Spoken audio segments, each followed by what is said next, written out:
How would you feel if you got this email at work?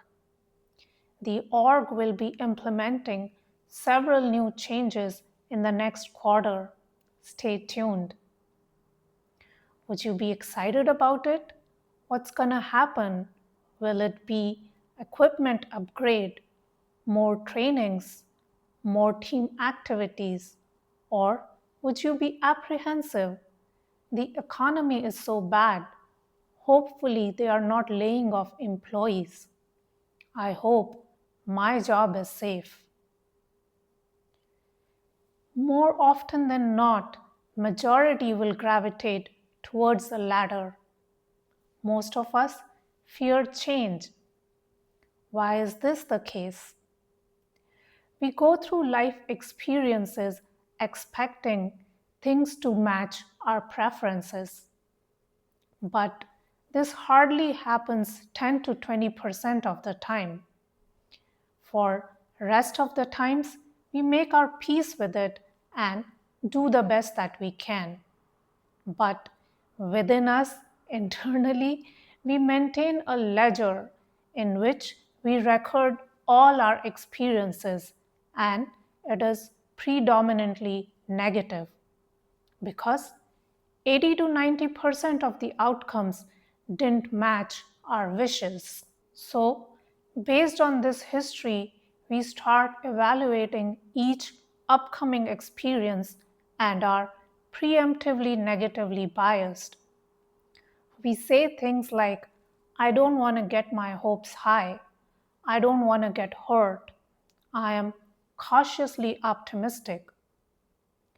Even if our current state is not ideal, we are still afraid of change because present reality is familiar and we have learned how to navigate it.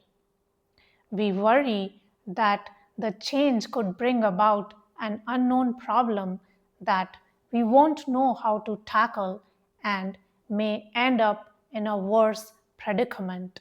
So, when we notice any potential changes, workplace restructure, economic or relationship changes, negative health test result, moving to a new city, we automatically assume these to be harbingers of unwanted circumstances.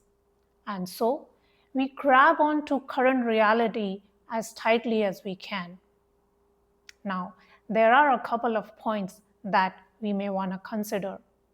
Number one, yes, life doesn't always agree with our plans, but why always think that as negative?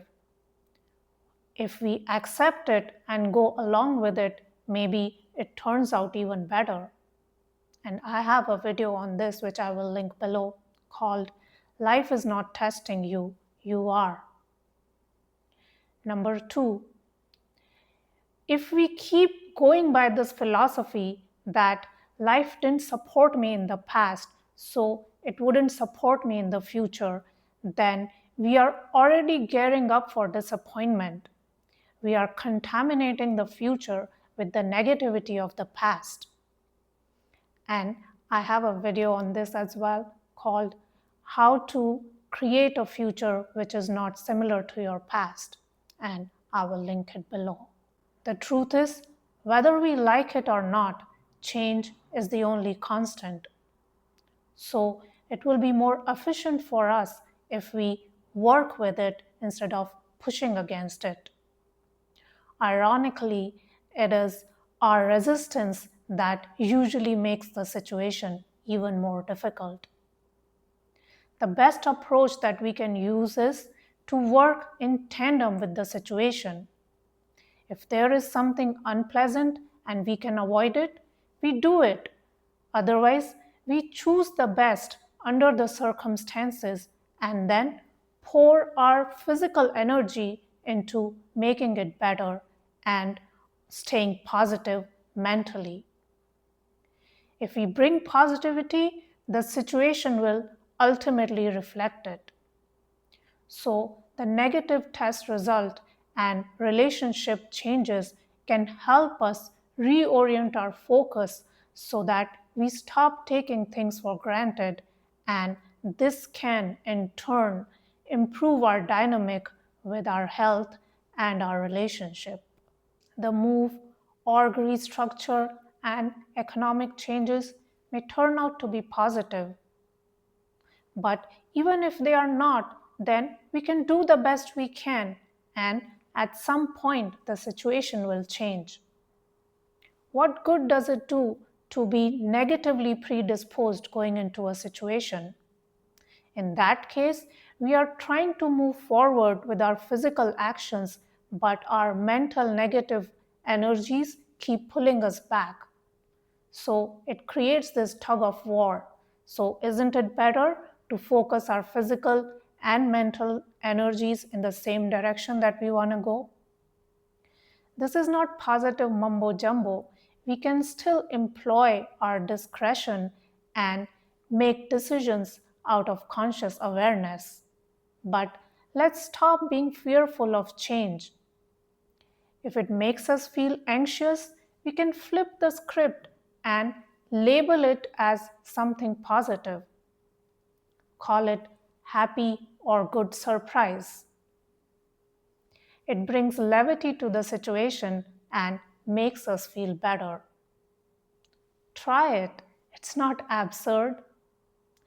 Absurd is labeling something as adverse and awful without knowing the entire trajectory of how that event will unfold in the future.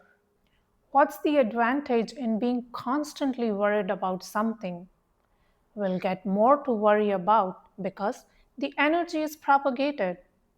Instead, stay open, choose your label, and then be positive that your surprise will bring you something beneficial.